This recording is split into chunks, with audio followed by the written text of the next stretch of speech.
Halo, assalamualaikum warahmatullahi wabarakatuh. Jadi, apa ya?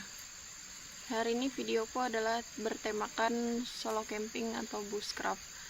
Jadi hari ini aku sendirian dan aku mau nyoba overnight di rumah pohon yang kedua. Niatnya sih aku bakalan overnight di rumah pohon yang pertama gitu kan.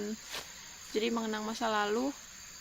Ternyata rumah pohon itu juga emang udah hancur, dan ya udah mau gimana lagi, mau nggak mau aku harus di rumah pohon yang kedua karena hari ini aku bener-bener lagi kangen banget sama solo camping dan bushcraft. Jadi hari ini aku nggak sama babe, nggak sama bocil, aku sendirian. Dan hari ini atau malam ini aku bakalan overnight menggunakan hammock dan flysetnya aku pasang kalau misalkan hujan aja.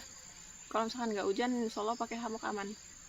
Jadi walaupun di sini sedikit horor gimana gitu, jadi tetap aku laksanakan karena apa ya, menghilangkan rasa kangen secara langsung.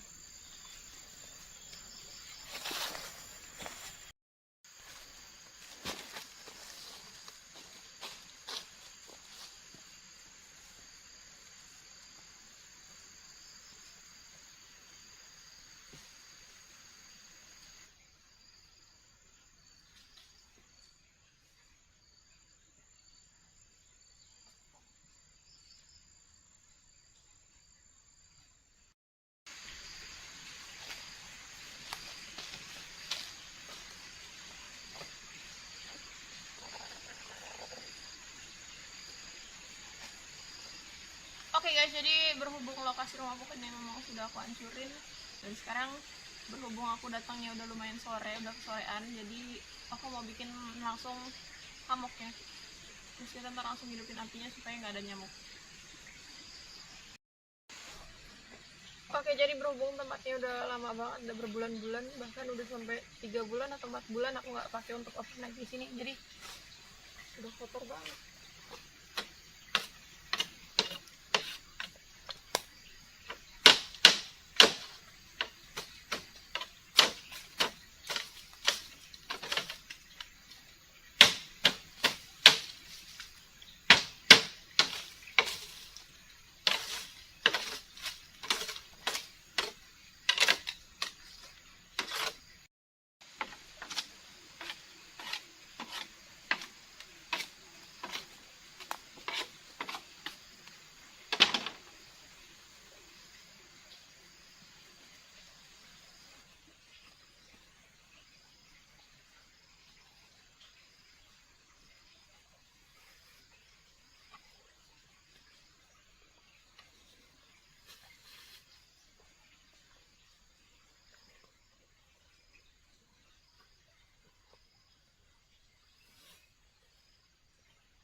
Oke, jadi itulah kenapa alasan aku lebih suka bushcraft daripada kayak dermapon gitu. Dermapon sebenarnya suka juga sih, cuman kayak lebih beda aja, banyak bedanya daripada daripada di bushcraft. Jadi kalau misalkan di bushcraft itu ya kayak gini, kegiatannya hanya kayak gini aja. Yang pertama itu kayak kita datang, habis itu kita nyiapin perapian segala macam, kita nyantai, ya udah sambil nenangin pikiran. Terus nggak ada pikiran untuk ke hal-hal yang mistis, itu nggak ada sebenarnya. Tergantung dari pikiran kita sendiri kan bawanya kayak gimana. Kalau misalkan di bushcraft atau di solo camping itu kalau menurutku nggak serem sih.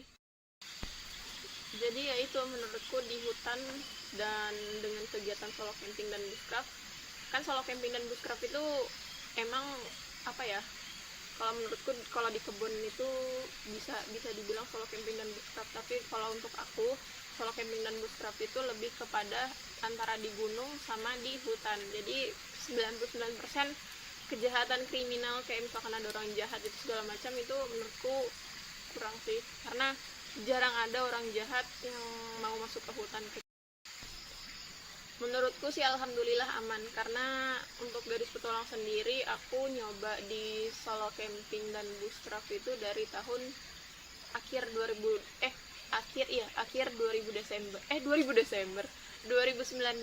Nah, akhir 2019 itu aku nyoba untuk solo camping dan bushcraft.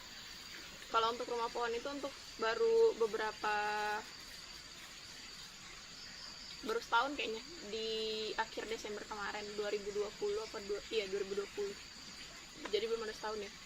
Dan alhamdulillah sisi positifnya malah lebih banyak, karena aku lebih banyak nemuin teman-teman baru dari kayak pecinta alam. Jadi kan aku solo camping nih, terus ketemu mereka kayak modelnya di gunung tuh. Jadi di gunung mana aja aku ketemu mereka, dan akhirnya aku berteman dan akrab sampai sekarang. Jadi lebih banyak kenalan dan banyak orang-orang baru. Jadi kalau misalkan di pecinta alam itu, bukan di pecinta alam sih, maksudnya kayak kita solo camping tuh, terus kita nemuin anak pecinta alam, pasti mereka akan saling jaga. Mereka bakalan mau berkenalan dengan orang yang baru. Apalagi kayak misalkan di gunung ketemu perempuan, itu bakalan benar-benar dijaga, nggak bakalan dia apain gitu. Karena aku pengalaman begitu sih. Jadi kalau misalkan ada hal yang aneh-aneh dari katanya anak pecinta alam, anak ini anak itu, menurutku itu bukan pencinta alam yang real, bukan pencinta alam yang asli pencinta alam. Jadi kalau misalkan pencinta alam itu benar-benar mereka saling dukung satu sama lain, maupun jenis kelaminnya berbeda kayak cowok sama cewek itu, jadi mereka bakalan saling menjaga satu sama lain.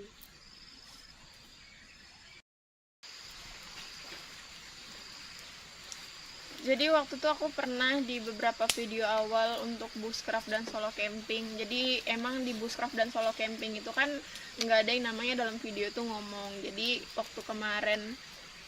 waktu awal-awal bikin video bushcraft itu banyak banget komentar hate, katanya apa video kok bisu, apa sih video kok nggak ada yang ngomong, nggak jelas banget, apa tujuannya sih, apa ini segala macam, banyak banget. Jadi menurutku tuh aku nanggepinnya ketawa sih, karena emang dari awal yang aku tahu, bukan yang aku tahu sih, emang semua video bushcraft nggak di Indonesia dan nggak di luar negeri, semuanya kalau misalkan bushcraft itu nggak ada yang ngomong. Karena dari sisi yang nggak ngomong itu adalah kita nunjukin loh, kita tuh mau ngelakuin kegiatan apa itu, jadi orang tuh nggak tahu misalkan kita mau ngapain nih, terus orang tuh nggak tahu apa sih, nggak jelas banget mau ngelakuin kegiatan apa itu apa sih gitu. Jadi kan mereka nggak tahu tuh. Nah dari situnya itu tuh mereka pasti bakalan nonton terus sampai di akhir videonya. Jadi dari mereka yang nggak tahu itu, mereka tahu sampai di akhir video. Jadi videonya dari awal sampai akhir tuh mereka semua nonton. Jadi begitu. Ini mati. Jadi dari nggak ngomongnya itu tuh mereka jadi penasaran gitu kan. Nah, dari penasarannya itu tuh mereka langsung nonton sampai di akhir video. Kalau misalkan aku ngejelasin, oh ya guys, aku mau buat ini loh, aku mau masak ini loh, aku mau ini loh, itu namanya vlog. Jadi kalau misalkan nggak ngomong tuh namanya bushcraft, kalau misalkan ngomong tuh namanya vlog. Kalau misalkan kita ngomong juga itu bakalan di skip, langsung komen, oh ya ini, terus videonya udah nontonnya udah gitu. Pasti gitu. Dan satu video vlog yang memang benar-benar nggak ada maksudnya dari awal sampai di akhir video itu dia nggak ngomong sama sekali, itu ada satu video dari dari Vietnam kalau nggak salah ya, namanya Free Life. Jadi dia emang, aku pernah nonton, bukan pernah sih, aku sering nonton dia. Jadi dari awal pembuatan video tuh memang dia nggak ngomong, dan tapi semuanya nggak ada yang nanya kenapa sih kok nggak ngomong, kenapa sih kok nggak menjelaskan apa yang pengen dibuat gitu, nggak ada. Mereka menikmati aja, nonton dari awal sampai akhir, udah itu. Padahal itu vlog bukan bootstrap, tapi nggak ada yang komen seperti aku. Oke guys, jadi ini udah sekitar jam 5 lewat, aku belum mandi, belum beres-beres, belum bersih-bersih, dan belum sholat juga. Jadi sekarang aku mau beres-beres, mau bersih-bersih, ini semua motor aku tata rapi. Jadi besok aku langsung sholat karena keburu azan maghrib nanti. Kita lanjut di video malam.